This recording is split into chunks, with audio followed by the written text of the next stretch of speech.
बायका राजा गटाच्या बायका मंडली गटाच्या दगडावर धुणं धुत नव्हत्या आणि मंडली गटाच्या बायका राजा गटाच्या दगडावर धुणं धुत नव्हत्या. एवढा संघर्ष टोकाचा होता. म्हणत असतात की आमचा हा गट म्हणजे रेड्या पाड्याचा आऊत आहे आणि रेड्या पाड्याचा आऊत हा ग्रामीण भागातच असतो. थोडं गाव खेड्यातल्या माणसांना सुद्धा ही संधी मिळाली पाहिजे. गाव खेड्यातली माणसं अंगावर दगड झेलत असतात, तलवारीचे वार झेलत असतात. त्यामुळे की या तालुक्याने संघर्ष खूप वर्षांपासून अनुभवलेला आहे. या तालुक्याने स्वर्गीय राजे विक्रमसिंह घाटगे मंडलिक साहेबांचा संघर्ष बघितला, बाबांचा साहेबांचा संघर्ष बघितला. मेळावा आपण आयोजित केलेला आहे आणि या मेळाव्यासाठी आपण एकत्र जमलेलो आहोत. मुळात गाव खेड्यातल्या माणसाला प्रतिनिधित्व मिळालं पाहिजे हा विचार 1892ला व्हाईसरॉय असणाऱ्या लॉर्ड रिपन यांनी मांडला होता आणि त्यांनी असं सांगितलं की सर्वसामान्य कार्यकर्त्याला सुद्धा पदाधिकारी होता आलं पाहिजे, त्याला सुद्धा पद भोगून जनतेची सेवा करता आली पाहिजे.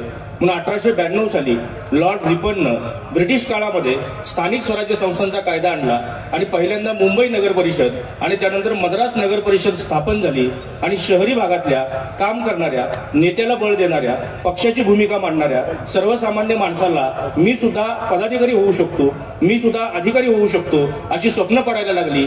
देश स्वतंत्र झाल्यानंतर त्या काळच्या राज्यकर्त्यांना असं वाटायला लागलं की फक्त शहरातल्याच माणसांनी प्रतिनिधित्व का करावं, शहरातल्याच माणसांनी पदावर का बसावं. गाव खेड्यातल्या माणसांना सुद्धा ही संधी मिळाली पाहिजे. कारण गाव खेड्यातली माणसं सुद्धा राजकारण करत असतात, समाजकारण करत असतात, नेत्याला बळ देत असतात, पक्षाची भूमिका मांडत असतात. प्रसंगी गाव खेड्यातली माणसं अंगावर दगड झेलत असतात, तलवारीचे वार झेलत असतात. त्यामुळे त्या माणसांना सुद्धा संधी मिळाली पाहिजे असा विचार त्या काळातल्या राज्यकर्त्यांनी केला आणि राजस्थान या देशातलं पहिलं राज्य बनलं की त्यांना असं वाटायला लागलं की पंचायत समिती आणि जिल्हा परिषदेच्या माध्यमातून ग्रामीण भागातून नेतृत्व पुढे आलं पाहिजे. राजस्थाननी पहिला कायदा केला आणि महाराष्ट्राच्या राजकारणामध्ये आधुनिक महाराष्ट्राचे शिल्पकार असणाऱ्या स्वर्गीय यशवंतराव चव्हाण साहेबांना वाटायला लागलं की महाराष्ट्रातली गाव खेड्यातली पोरं सुद्धा पुढे आली पाहिजेत, लढली पाहिजेत, पदावर बसली पाहिजेत. स्वर्गीय यशवंतराव चव्हाण साहेबांनी स्थानिक स्वराज्य संस्थेसंदर्भात पहिल्यांदा महाराष्ट्राच्या सांस्कृतिक आणि राजकीय जीवनामध्ये भूमिका घेतली. 1994 साली 73व्या आणि 74व्या घटना दुरुस्तीनं या जिल्हा परिषद आणि पंचायत समितीच्या उमेदवारांना घटनात्मक दर्जा मिळाला. म्हणजे पहिल्यांदा 1994 पूर्वी जिल्हा परिषदेचा सदस्य, पंचायत समितीचा सदस्य हा फक्त निवडून जायचा, त्याला कायदेशीर दर्जा नव्हता. 73व्या आणि 74व्या घटना दुरुस्तीने सांगितलं की जिल्हा परिषदेच्या आणि पंचायत समितीच्या उमेदवाराला अन्याय झाला तर तो कोर्टात जाऊ शकतो, दाद मागू शकतो, कारण त्याला घटनात्मक दर्जा आहे. त्यामुळे 1994 नंतर झेडपीचा सदस्य, पंचायत समितीचा सदस्य या देशाचा कायदेशीर पदाधिकारी बनला. हा इतिहास सांगण्याचं कारण असं की आपण तिघजण एकत्र मिळून या जिल्हा परिषद आणि पंचायत समिती निवडणुकीला सामोरे जातो आहोत. तर नेमकं उमेदवारांना सुद्धा माहिती असलं पाहिजे की लॉर्ड रिपन पासून 2026 पर्यंत पंचायत समिती आणि जिल्हा परिषदेमध्ये काय काय घडलं, तो इतिहास काय होता तो सांगावा म्हणून थोडक्यात हा इतिहास तुम्हाला सांगितला. मुळात ही निवडणूक समजून घेत असताना मगाशी भैयाबाबा असं म्हणाले की या तालुक्याने संघर्ष खूप वर्षांपासून अनुभवलेला आहे. या तालुक्याने स्वर्गीय राजे विक्रमसिंह घाटगे मंडलिक साहेबांचा संघर्ष बघितला, बाबांचा साहेबांचा संघर्ष बघितला, मंडलिक साहेब आणि मुश्रीफ साहेबांचा संघर्ष बघितला.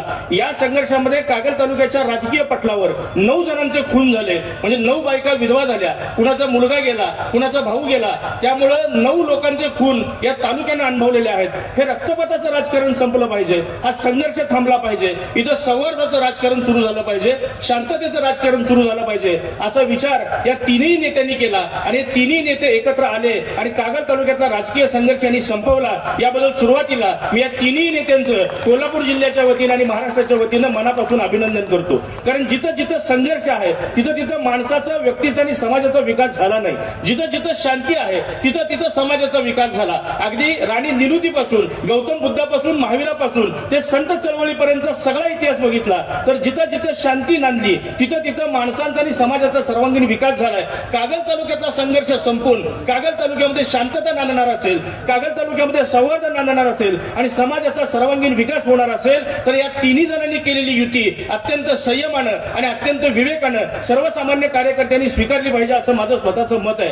कारण संघर्ष एवढ्या टोकाचा होता साहेब की बस्तवड्याला जी नदी आहे त्या नदीमध्ये राजेसाहेब आणि मंडलिक साहेबांचा संघर्ष एवढ्या टोकाला गेला होता भैया बाबा व्हावा की त्या बस्तवडे गावातल्या बायका राजे गटाच्या बायका मंडली गटाच्या दगडावर धुणं धुत नव्हत्या आणि मंडली गटाच्या बायका राजे गटाच्या दगडावर धुणं धुत नव्हत्या. एवढा संघर्ष टोकाचा होता आणि हा संघर्ष कागल तालुक्याने अनुभवलेला आहे. स्वर्गीय राजे विक्रमसिंह घाटगे यांनी मंडलिक साहेबांचा एक सत्कार अतुल जोशींनी ठेवला होता. तेव्हा स्वर्गीय राजे विक्रमसिंह घाटगे काय म्हणाले की आमच्यामध्ये मतभेद आहेत हे आम्ही मान्य करतो, पण आमच्यामध्ये मतभेद असले तरी कागल तालुक्याचा विकास करायचा आहे काय याबद्दल आमच्यात कुठल्याही प्रकारचा मतभेद नाही. म्हणजे मुरगुडला जायचं हे नक्की आहे. राजेसाहेब म्हणाले मंडलिक साहेब कदाचित कोल्हापूरहून मुरगुडला जातील, मुश्रीफ साहेब कागलवरून मुरगुडला जातील, मी कदाचित गारगोटीहून मुरगुडला येईल, पण मुरगुडला पोहोचायचं हे नक्की आहे. आमच्यामध्ये मतभेद असले तरी कागल तालुक्याचा विकास करायचा हे नक्की आहे. कागल तालुक्याच्या महाविकासाचं वस्त्र विणलं जाईल असं त्यावेळी वाटत होतं. ती भाषा मंडलिक साहेब आणि राजेसाहेबांनी केली होती.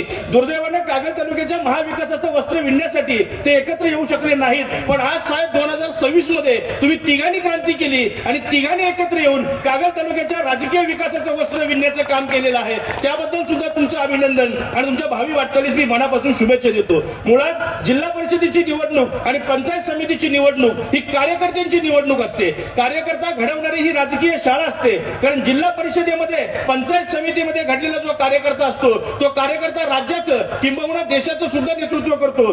बाबुळगावच्या सरपंच पदावरून महाराष्ट्राच्या मुख्यमंत्री पदापर्यंत गेलेले स्वर्गीय विलासराव देशमुख असतील, कागल तालुक्याच्या पंचायत समितीच्या सभापती पदापासून कॅबिनेट मंत्री पदापर्यंत गेलेले मुश्रीफ साहेब असतील, कागल तालुक्याच्या सभापती पदापासून आमदार पदापर्यंत गेलेले संजय बाबा असतील, जिल्हा परिषदेच्या अध्यक्ष पदावरून खासदार पदापर्यंत गेलेले धैर्यशील माने असतील, अशी कितीतरी उदाहरणं सांगता येतील की स्थानिक स्वराज्य संस्थेमध्ये घडलेला कार्यकर्ता हा राजकीय शाळेमध्ये घडलेला कार्यकर्ता असतो आणि या कार्यकर्त्याचा ग्रामीण अर्थव्यवस्थेवर प्रचंड मोठा परिणाम असतो. अंगणवाडी सेविका असतील, झडपीच्या शाळा असतील, महत्वाची आरोग्य केंद्र असतील, याला लागणारा निधी आणि त्यातून होणारा ग्रामीण भागाचा विकास यावर जिल्हा परिषद आणि पंचायत समितीच्या निवडून आलेल्या उमेदवाराचं बारीक लक्ष असावं लागतं. ग्रामविकास मंत्री असताना साहेबांनी ग्रामीण भागाचा चेहरा मोहरा बदलण्यासाठी जे धोरण आखलं ते धोरण मी तुम्हाला नव्यानं सांगायची गरज नाही. 34,000 कोटी रुपयाचा निधी ग्रामविकास मंत्री असताना साहेबांनी आणला होता. म्हणजे ग्रामीण महाराष्ट्राच्या अर्थकारणामध्ये अजितदादा पवार यांच्या नंतर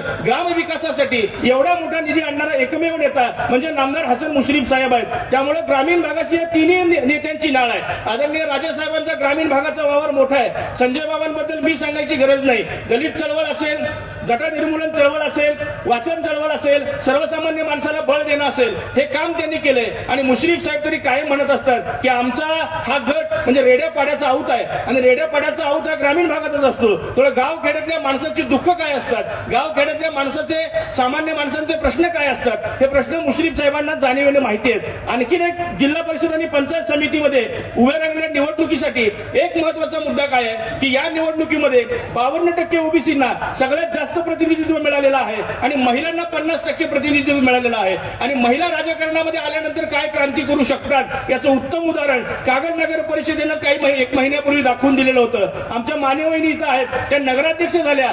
भैयाबाबांनी सांगितलं की माझी बायको नगराध्यक्ष झाली तर मी झेरॉक्स नगराध्यक्ष म्हणून तिच्या खुर्चीवर बसणार नाही, मी माझ्या बायकोला कारभार करण्याची पूर्ण मुभा देईन. म्हणजे सत्ता केंद्रित स्त्री आणि पुरुष केंद्रित राजकारण बदललं पाहिजे हे युतीनं सिद्ध करून दाखवलं. आणि बाई जर घराच्या बाहेर पडली तर ती काय क्रांती करू शकते याची अनेक उदाहरणं महाराष्ट्राच्या इतिहासामध्ये तुम्हाला बघायला मिळतील. 12व्या शतकामध्ये रुसून बसलेल्या ज्ञानेश्वराला ताटी उघडा ज्ञानेश्वरा असं म्हणून बाहेर काढणारी मुक्ताबाई होती. याती हिनं माझी देवा कैसी घडे तुझी सेवा, माझं दूर दूर हो म्हणती तुझं भेटू कवड्या रीती असं म्हणून पंढरपूरच्या पांडुरंगाला साथ घालणारी जनाबाई होती. माझी माय सरस होती आम्हा शिकवते बोली, येडा बहिणीनं त्यात काय गुपित पेरली असं म्हणून या देशाला अक्षर अडवणाऱ्या बहिणाबाईनं जगण्याचं मूलभूत तत्वज्ञान सांगितलेलं होतं. इथं फातिमाबी शेख घडल्या, इथं नसीमा हुजरू घडल्या, महात्मा ज्योतिराव फुलेंच्या खांद्याला खांदा लावून सावित्रीबाई पहिली महिला स्त्री शिक्षिका झाली, डॉक्टर आनंदीबाई जोशी भारतातली पहिली महिला डॉक्टर झाली. तर महिला जर कृती झाल्या,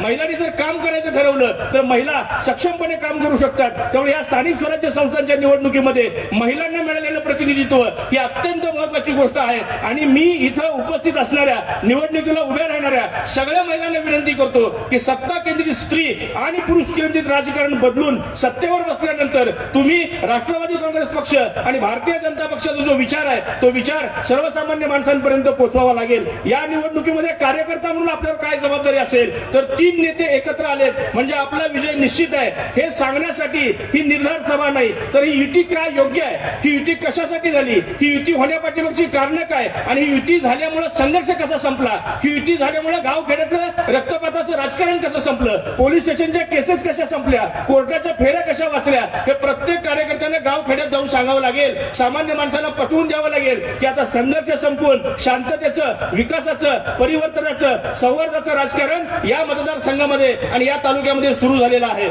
साहेब, हा संघर्ष मिटवून तुम्ही एक शांततेची भूमिका घेतली. ही भूमिका इथं उपस्थित असणाऱ्या सगळ्या कार्यकर्त्यांनी ग्रामीण भागातल्या सर्वसामान्य माणसांपर्यंत पोहोचवा. मी ज्या रणदेवीवाडी गावातून येतो त्या रणदेवीवाडी गावाला शाहीर शंकर दत्तू संकपाळ यांना उपसभापती पदापर्यंत नेण्यासाठी त्या काळात राजेंनी आणि बाबांनी प्रयत्न केले होते. त्यानंतर रणदेवीवाडीला पहिल्यांदा पंचायत समितीची उमेदवारी मिळालेली आहे आणि बाबा साहेब आणि राजे आपण माझ्या एका छोट्या गावात जिथं 1200 मतदान आहे म्हणजे त्या गावातला माणूस सुद्धा प्रतिनिधित्व करू शकतो असा आशावाद जागवण्यासाठी, कारण आमची जी उमेदवार आहे ती उमेदवार कसबा सांगावची नात आहे आणि रणदेवीवाडीची सून आहे. त्यामुळे एका ग्रामीण भागातल्या 1200 मतदार असणाऱ्या कोपऱ्यात असणाऱ्या एका गावातल्या सर्वसामान्य घरातल्या मातंग समाजातल्या एका महिलेला आपण उमेदवारी देऊन छत्रपती शाहू महाराजांचा, डॉक्टर बाबासाहेब आंबेडकरांचा, अण्णाभाऊ साठेंचा समतेचा जो आंतरिक कळवळा होता तो आंतरिक कळवळा दाखवण्याचा प्रयत्न केला. याबद्दलही तुम्हाला मनापासून धन्यवाद देतो. येत्या निवडणुकीमध्ये जिथं जिथं कमळ असेल, जिथं जिथं घड्याळ असेल त्या चिन्हासमोरचं बटन दाबून आपल्याला या सर्वच उमेदवारांना प्रचंड मताने विजयी करावा लागेल. विरोधकांना शेवटी एवढंच सांगतो, तुम्ही जे उमेदवार उभे केलेले आहेत ते आमच्याच पक्षाचे उमेदवार आहेत, ते राजेंचेच उमेदवार आहेत, ते बाबांचेच उमेदवार आहेत. त्यामुळे तुम्ही ते आयात केलेले उमेदवार आहेत. मी उमेदवारांवर काही बोलणार नाही, फक्त उमेदवारांच्या पाठीमागून जाणाऱ्या कार्यकर्त्यांना एवढं सांगतो, तुमची जर राजकीय फरफट व्हायची नसेल, तुमची सामाजिक फरफट व्हायची नसेल, तुमचा विकास खुंटायचा नसेल, तुमची कामं थांबायची नसतील तर त्या आयात झालेले उमेदवार जे विरोधकांकडे गेलेले आहेत त्यांच्या पाठीमागे किमान कार्यकर्त्यांनी जाऊ नये. कार्यकर्त्यांनी साहेबांकडे यावं, राजांकडे यावं, बाबांकडे यावं. हे तिन्ही नेते कायम तुमच्या पाठीमागे उभं राहतील एवढं सांगतो आणि शेवटी एवढंच सांगतो, कुछ देर की खामोशी है फिर शोर आएगा, तुम्हारा सिर्फ वक्त आया है, हमारा दौर आएगा. धन्यवाद.